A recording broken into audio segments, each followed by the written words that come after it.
Click kaya959.co.za. This is how we do it. To download the Point of View podcast. Point of View. Discussing the world around you. On the street. On the air. And at kaya959.co.za. Thank you so much for staying with us. This is Point of View, and my name is Phemelo Motene. Now, on the 25th of April this year, the EFF MP, Kalnias, asked the Minister of Health about a really strange thing. It's the practice that continues to be open by cardiologist Dr. Death. You may remember Dr. Death, Dr. Wouter Basson, who has opened a practice at a Mediclinic Durbanville and is practicing, without any bother in Cape Town.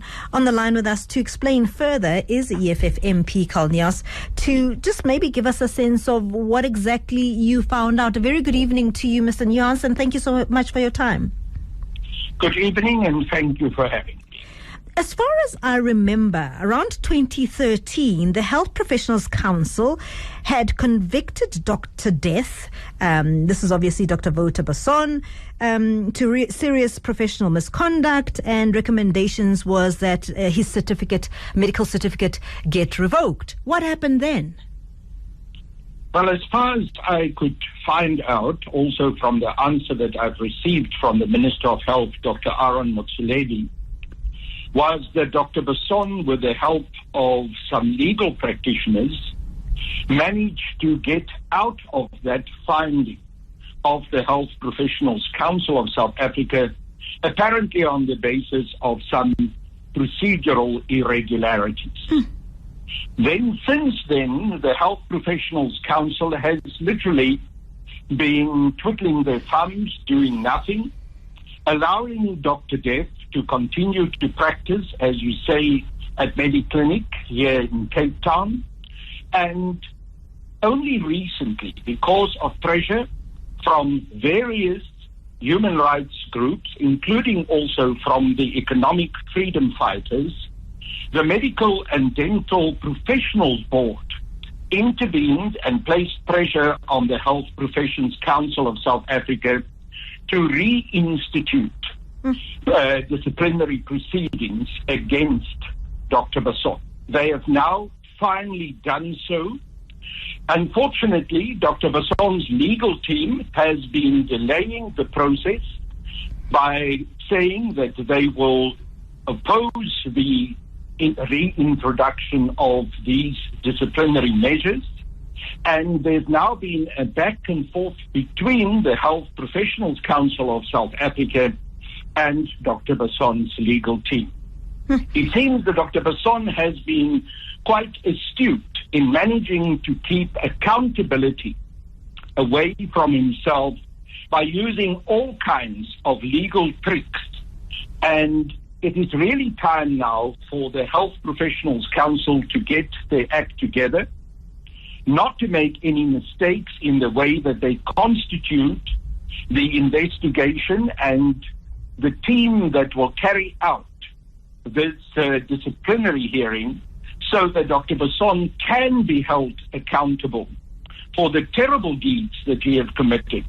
I think we must recall that he was part of an operation called Project Coast, and this was the apartheid regime's project to develop chemical and also biological weapons, and not just develop these chemical and biological weapons, but target them specifically against the black and African population of South Africa. It is absolutely horrendous when you go and read what Project Coast was all about. It was about developing biological weapons that will specifically target black people in South Africa. He was also involved in a project to try and prevent the reproductivity of black women. And he was even considering putting those particular chemicals and also biological weapons that he was working on in the drinking water in the townships. So this is a monster.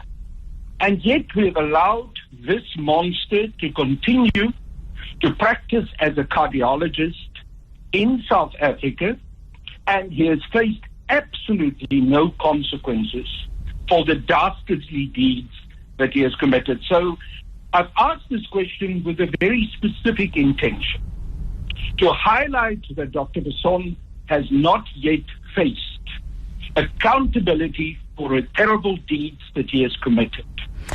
To also pressurize the Health Professionals Council to get their act together, and for him finally to pay the price for his deeds. So the question you posed was to the Minister of Health, and I want to note the fact that the Medical and Dental Professions Board, as you just noted earlier on, this dates back to November 2022, where they said they will take this up. What seems to be the delay? I mean, apart from the fact that Dr. Basson's legal team seems to be delaying, but why has the minister not intervened? Well, the minister seems to think that everything is fine because there is a process of disciplinary hearings that are beginning to unfold against Dr. Basson. But I honestly feel that the minister has been quite derelict in his duties. He should have acted and put more pressure. I also feel that the Medical Dental Professions Board should have pushed the Health Professions Council much harder. As you correctly pointed out, it's a couple of years that this matter has simply been lying without any action being taken, and it's only now because of pressure coming from other directions and other sources, not directly from the minister, that this matter is now being taken up. But from the EFF's perspective, it is very important that we will continue to monitor what the Health Professions Council of South Africa is doing, to make sure that they will indeed proceed with this disciplinary hearing, because I'm afraid I also get information that there are some friends on the Health Professions Council of Dr. Basson who deliberately maneuver the situation so that he has legal loopholes in order to escape. So we will monitor that doesn't happen. But in the meantime, we insist that Dr. Basson must immediately be suspended. He cannot be allowed to continue for a day longer to practice as a medical doctor. He must now wait for this disciplinary process to conclude, and hopefully he will then finally be removed as a medical practitioner, and then further legal action ought to be taken. He needs to be charged. He needs to go to a court of law, and when found guilty for the dastardly deeds that he had committed, he must go to jail. EFF MP Carl Nias, thank you so much for your time there. Click kaya959.co.za. This is how we do it. To download the Point of View podcast.